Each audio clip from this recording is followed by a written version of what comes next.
ለቀይ ባህር ይዋጋል ብዬ አስቤ አላውቅም። ምክንያቱም ጦሩ እንኳን ለቀይ ባህር ተዋግቶ ሊያሸንፍ ሌላ ሀገርን ማለት ነው እዚያውም በሳውዲ በሱዳን በግብጽ የሚደገፍን ሌላ ኃይል ማለት ነው ተዋግቶ ሊያሸንፍ ቀርቶ አማራ ክልል ያለውን ግጭት ኦሮሚያ ክልል ያለውን ግጭት ለመፍታት ያልቻለ ነው። ስለዚህ እንደዛ አይነት ሰስቴይንድ የሆነ ሲሪየስ ጦርነት ዓለም አቀፍ ጦርነት የማስኬድ አቅም አለኝ ብሎ የሚያደርገው አይመስለኝም። ግን ከኤርትራ ጋር ከባድ ቁርቁስና ያው ኤርትራ የስጋት ምንጭ ነች። ኤርትራ የስጋት ምንጭ ብትሆነው ተቃዋሚዎችን እየደገፈችብኝ እዚህ ትበጠብጠኛለች ብሎ ነው የሚያስበው። አብይ አህመድ በትግራይ ጦርነት የሚጀምር ከሆነ ያኔ ተሸንፏል። ምክንያቱም በህዝብ ላይ መሳሪያ ያነሳ መንግስት አልቋል እድሜው ማለት ነው። ፖለቲካዊ ህልውናው አብቅቷል። ቅቡልነቱ አብቅቶ ወደ በኃይል የማስተዳደር ስራ ገብቷል ማለት ነው የሚል ስናገር ነበር። አሁን ደግሞ በሁሉም መንገድ ፖለቲካዊ ተቀባይነትም ወታደራዊ ቁጥጥርም አጥቶ ዲፕሎማሲው ተበለሻሽቶና በጣም የማይገባ ጥልፍልፍ ውስጥ ተገብቶ ኢኮኖሚው ደቆ ከረንሲው ማሾ ብዙ አይነት ጦርነቶች በሀገር ውስጥ እያስተናገደ እዚህ ግባ የሚባል የፖለቲካ ፕሮጀክት ወይም የልማት ፕሮጀክት ሳይኖረው በስልጣን ላይ ያለ መንግስት ነው። ኦኬ እነዚህ ሰዎች የወደብ ጉዳይ ሲነሳ የበፊት ቂም ነው ያላቸው። ያኔ የተወሰደብን የሚሉት በዛ በ1991 ማይንድ ሴት ቁጭ ብለው አብይ ደግሞ የነሱ ወራሽ ነው። እስከ በፊት እንደምጀምሮ ፖለቲካውን ሲሰራ የነሱን አይነት ፖለቲካ የከተማ ውስጥ የነ ቴዲ አፍሮን ዘፈን ምናምን እየዘፈነ በእነሱ የመጽሐፍ ክበቦች ምናምን ያደገ ልጅ ሰማያዊ ፈረስ የሚባል ፊልም እያየ ምናምን ያደገ ሰው ማለት ነው። የኢትዮጵያና የኤርትራ ጉዳይስ የጦርነት ድባቡ የመጎሻሸሙ መሰዳደቡ ቀጥሎ ባለፈው የኤርትራ ፕሬዝዳንት የኢትዮጵያ ጠቅላይ ሚኒስትሩን በበርካታ ቃላቶች እንትን አድርጎ ገልጾታል። ፈሪ፣ ከሃዲ፣ ስስታም፣ የከሰረ በጣም በብዙ መንገድ በጣም ብዙ ቃላቶች። ይሄ ደግሞ የቆመ ቀር ሚግ 21 ላይ የቆማችሁ ቴክኖሎጂ የማይገባችሁ የሚል የ90ኛ ዓመት የኢትዮጵያ አየር ኃይል ሲያከብር ደግሞ ቋንቋዎች ሰምተናልና ቴክኖሎጂ አለን ምናምን የሚለው አለ። ይህ በተደጋጋሚ ቴክኖሎጂ አለን የሚለው ነገር አለ። ፕሪሲሽን አለን ቃላቶች ይጠቅሳቸዋል። እኛ ድሮን አንስትም ተፈራርመን የምንተኩሰው ምናምን እያለ በስህተት ገደልኩኝ እያለ በየቦታው እየሄደ ገበያ ነው ሲቪሊያን ነው የሚያወድመው። ቀደም ሲል ስትገልጸው የነበረ አሁን ኦፕሬሽን ጀምራለሁ ካለ ገበያ ነው የሚያወድመው እንዳልከው እንደዛ ነው። ከትግራይም አየር ነው፣ አማራም አየር ነው፣ ኦሮሚያም አየር ነው፣ ተመሳሳይ ነው የሚፈጽመው። ቴክኖሎጂ ላይ የተንጠለጠለ አገዛዝ ወታደሩ እምነት የለኝ ወታደሩ ላይ ግን ቴክኖሎጂ ላይ አለኝ የሚል አገዛዝ ነው። አሁን ደግሞ ለየት ብሎ እየመጣ ያለው አራት ኪሎ ያለው የውስጡን ትቶ ጎረቤት ሀገር በቴክኖሎጂ ማስፈራራት ጀምሯል። የቀይ ባህር ፖለቲካ ቀይ ባህር ቀዝቀዝ ብሏል ወይስ አሁንም ህልማቸው አለ? የቀይ ባህር እንገባለን የሚለው ነገር ትንሽ ዳይቨርት ያደረገው ይመስላል። ምንድነው ሚዲያ እየተከታተልኩ ከሆነ ከአንዳንድ ነገር ትዝብት ምንድነው የቀይ ባህር የአብይ ህልም? እኔ መቼም አብይ ለቀይ ባህር ይዋጋል ብዬ አስቤ አላውቅም። ምክንያቱም ጦሩ እንኳን ለቀይ ባህር ተዋግቶ ሊያሸንፍ ሌላ ሀገርን ማለት ነው እዚያውም በሳውዲ በሱዳን በግብጽ የሚደገፍን ሌላ ኃይል ማለት ነው ተዋግቶ ሊያሸንፍ ቀርቶ አማራ ክልል ያለውን ግጭት ኦሮሚያ ክልል ያለውን ግጭት ለመፍታት ያልቻለ ነው። ስለዚህ እንደዛ አይነት ሰስቴይንድ የሆነ ሲሪየስ ጦርነት ዓለም አቀፍ ጦርነት የማስኬድ አቅም አለኝ ብሎ የሚያደርገው አይመስለኝም። ግን ከኤርትራ ጋር ከባድ ቁርቁስና ያው ኤርትራ የስጋት ምንጭ ነች።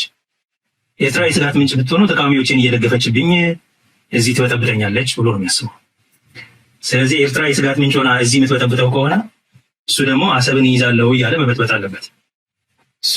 በብልጽግና መሪዎች በኩል አሁን የተለመደው ትልቁ የጦርነት ስልት አምስተኛ ትውልድ የሚባለው የጦርነት ስልት ነው። ይህም የፕሮፓጋንዳና የንግግር የዛቻ በሚዲያ ነገሮችን የማራገብ ስራ መስራት፣ ያንን እየሰሩ ነው ያሉት። ይህን የሚያደርጉበት ምክንያት ኤርትራ የስጋት ምንጭ ስለሆነ የደህንነት ስጋት ምንጭ ነው።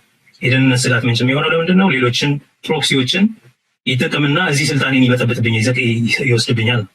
ስለዚህ እነሱም የኤርትራ ተቃዋሚዎችን ይደግፋሉ፣ ያደራጃሉ፣ ምን ይላሉ። ከዛ ደግሞ እንዲሁም ወደቡን እንወስዳለን ብለው አሁን ስለ ህጋዊነቱ ስለ ተቀባይነት እንደሌለው የኢትዮጵያ አካል እንደነበረ ምናምን ያወራሉ።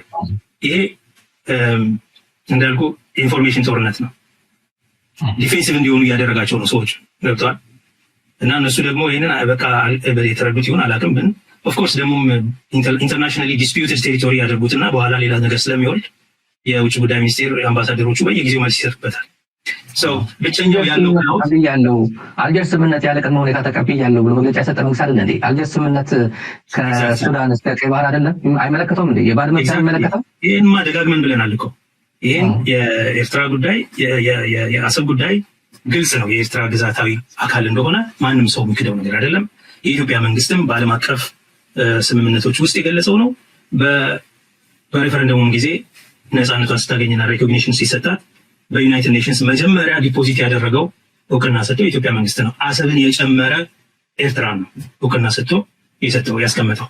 ይሄ ራስን ለማመጻደቅ ካቢኔው አልተወያየም፣ ምንም ዶክመንት የለም፣ ያንን የሚያሳይ ቃለ ጉባኤም የለም ምናምን የሚሉት ዲስከርሲቭሊ ኮንቴስት ያደርጉትና ዋናው ነገር የኤርትራን መንግስት እኛም አለን የምንጫወተው ካርድ የሚሉበት ነው። ምክንያቱም እነዛ የሚጫወቱት ካርድ የራሱን ኢንኮሄረንስ ይጠቀማሉ፣ የተለያዩ ተቃዋሚዎችን ያግዛሉ፣ ይረዳሉ ነው። ይሄኛው ደግሞ እኔም ተቃዋሚ ማግዛለሁ፣ የእናንተ ተቃዋሚ ግን እኔ ጋር ያለው ደካማ ነው፣ ቢሆንም አሰብን ምናምን ደግሞ ላለው በዚህ አፍገመግመዋለሁ ነው። ትንሽ ሀገር ነው ኤርትራ። ስለዚህ ካየው ብዙ ጊዜ ትንሽነቱን፣ ኢኮኖሚው ደካማ መሆኑን ምናምን ብዙ ጊዜ ይናገሩበታል እና በዋናነት አይ ቲንክ የደህንነት ስጋት ስለሆነ ለስልጣኑ ኢሳያስ ፋኖን ይረዳል፣ ህወሓትን ይረዳል፣ ሌሎች ታሪካዊ ጠላቶች የደገፉት ደግሞ ሌሎችንም እነ ኦነግን ይረዳል ምናምን ስለሚል እሱም ተመጣጣኝ ካርድ ለመፈለግ ነው እንጂ የፖለቲካ መገፋፋቱ ጦርነት ዘምቶ ተዋግቶ አሸንፎ እውነት አሰብን ይዞ ምናምን አይታየኝም። ሁለተኛው ነገር ግን ይሄ የአሰብ ጉዳይ የራሱ ጉዳይ ሳይሆን የክልላዊ የቀጠናው ፖለቲካ ጉዳይ የጂኦፖለቲክስ ጉዳይ እንዳይሆን፣ የዩኤኢ የሳውዲ ጉዳይ እንዳይሆን፣ ኢቭን እነ እስራኤልም እጃቸው ያለበት እነ ግብጽ እጃቸው ያለበት ጉዳይ እንዳይሆን። ምክንያቱም ቀይ ባህርን ማን ነው የሚቆጣጠረው የሚለው ላይ የበለጠ እዛ አካባቢ ድምፅ የሚፈልጉ ሰዎች አሉ። ለእሱ ደግሞ እንደ ፕሮክሲ እየተጠቀሙት ነው የሚል እምነት አለኝ። አይ ቲንክ ከሶማሊላንድ መታው እውቅና ማግኘት ጋር ተያይዞ ዩኤኢ እንዴት ከሶማሊያ እንደወጣ እያየኸው ነው። ዩናይትድ አረብ ኤሚሬትስ የሳውዲ እና የዩናይትድ አረብ ኤሚሬትስ ግጭት አለ እዛ ጋር። ግብፅና እስራኤል አሉ። አሁን የትራምፕ ስለ ህዳሴ ግድብ የሚጽፈው ደብዳቤ ምናምን ራሱ አይ ቲንክ እስራኤል እና ግብፅ የሚያደርጉት ነገር አለ። የእስራኤልንም ኢንተረስት የሚያንጸባርቅ ይመስለኛል ሰውየው የሚያወራው ነገር። ምክንያቱም ግብፅ በሐማሱ ጦርነት ጊዜ የሐማስ ቡድንን ከዛ ሀገርን በመንቀል ስደተኞችን በመሸከም ከእስራኤል ብዙ እውቅና አግኝታለች። ስለዚህ እሷ እስራኤልን በመጠቀም አሜሪካ ጫናት እንዲያደርግባት ትለምናለች። እሱ አሜሪካ ደብዳቤ ይጽፋል። እነዚህ አይነት ነገሮች ስላሉ የጂኦፖለቲካል ጨዋታው አካል ነው እንጂ አብይ አህመድ ጦርነት ለማድረግ ይችላል ብዬ አላስብም። አንድ ከውስጥ ያገኘሁት መረጃ በአንድ ወቅት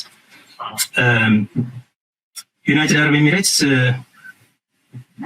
አቋሟን ልትቀይር እንዲሁም እያስፈራራች ነው። እኔ ወደ ሶማሊያ ብሄድ ይሻለኛል፣ ሶማሊላንድ አስገኛለው፣ ቦርደር ምንድነው ወደብ አልክ፣ ከዛ በኋላ ምንም ወሬ ብቻ ወርተህ አልፈጸምከውም፣ ከዛ ደግሞ ወደ አሰብ አልክ፣ ይኸው ምንም እየተፈጸመ አይደለም ብለውት ተደናግጦ ነው አሁን እንደዚህ አንድ ሰሞን በጣም የተማማቀ ጊዜ ማለት ምንድን ነው የሚያወሩት ብዬ ጠይቄ ነው ከውስጥ ነው።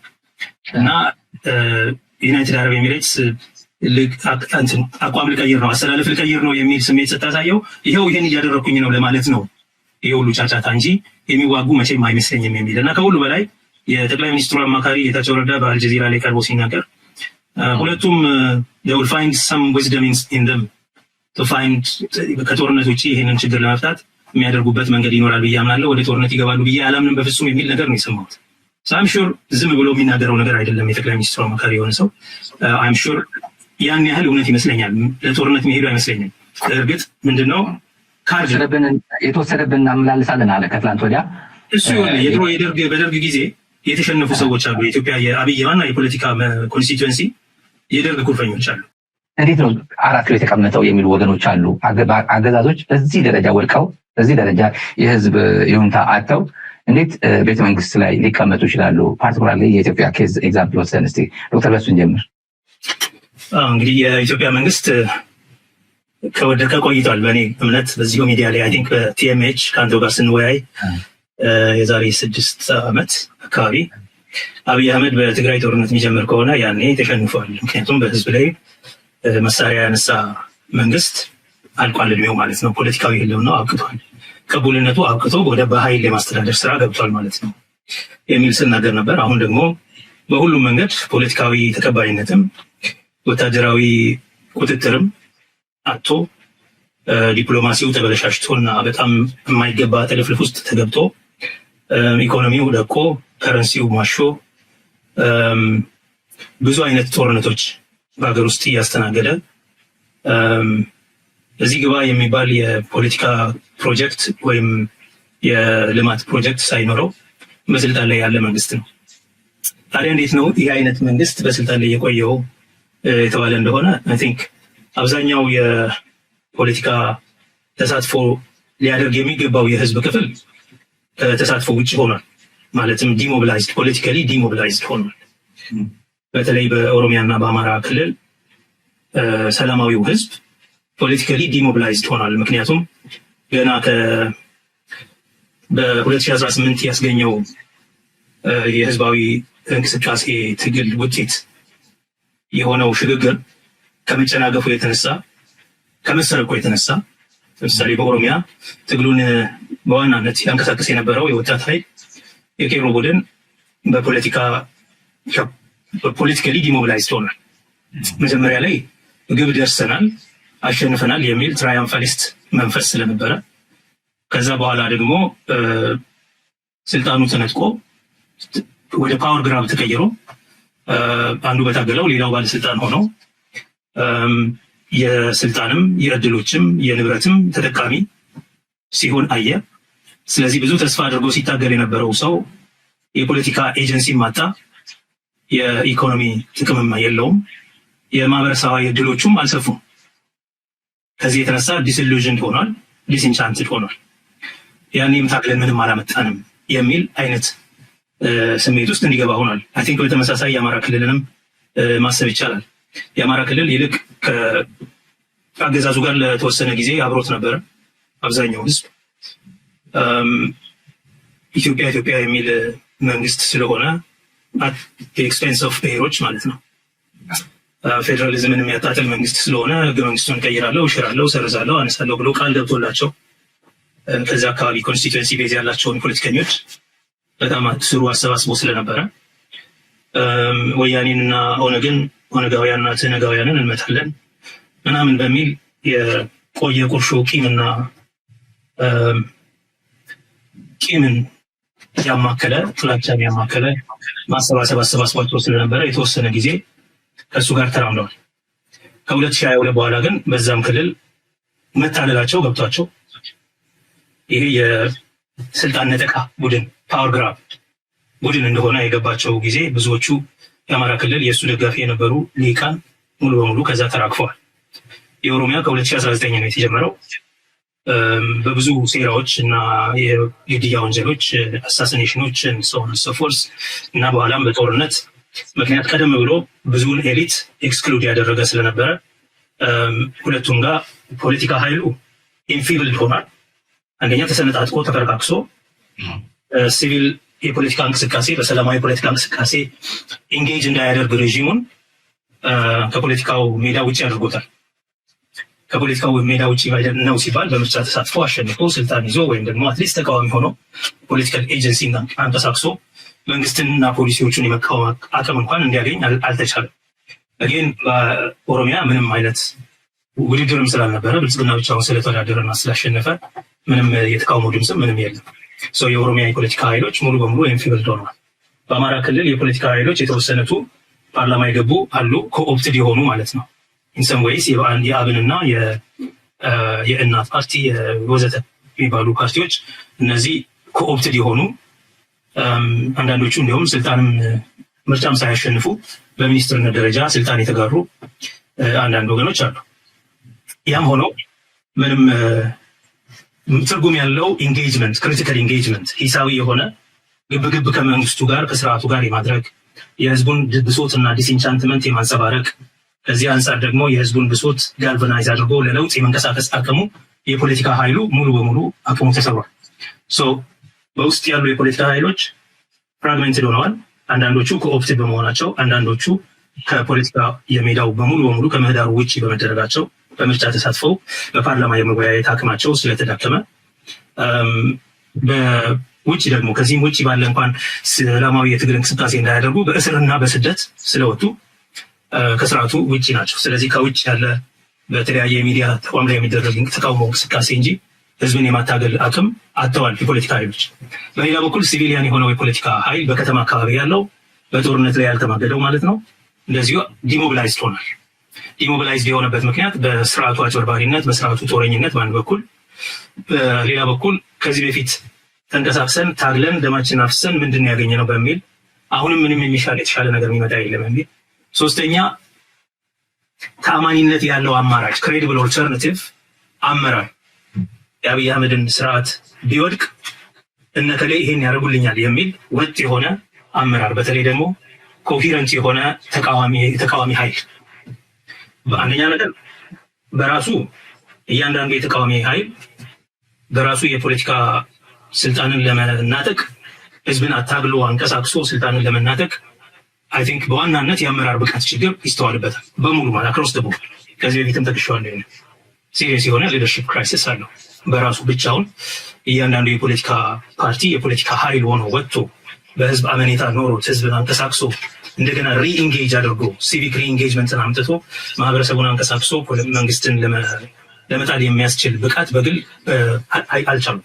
ፓርትሊ የፖለቲካ ቡድን አይደለም። ይሄ የፖለቲካ ስልጣኑን የያዘው በወታደራዊ ኃይል በስልጣን ላይ ያለው እየገደለ ያሰረ ጦርነት እያካሄደ እና የዓለም አቀፍ የተምታታም ይሁን የእውነት ድጋፎችን በማሰባሰብ የብራትምን በመጣ ኦኬ እነዚህ ሰዎች የወደብ ጉዳይ ሲነሳ የበፊት ቂም ነው ያላቸው። ያኔ የተወሰደብን የሚሉት በዛ በ1991 ማይንድ ሴት ቁጭ ብለው አብይ ደግሞ የነሱ ወራሽ ነው።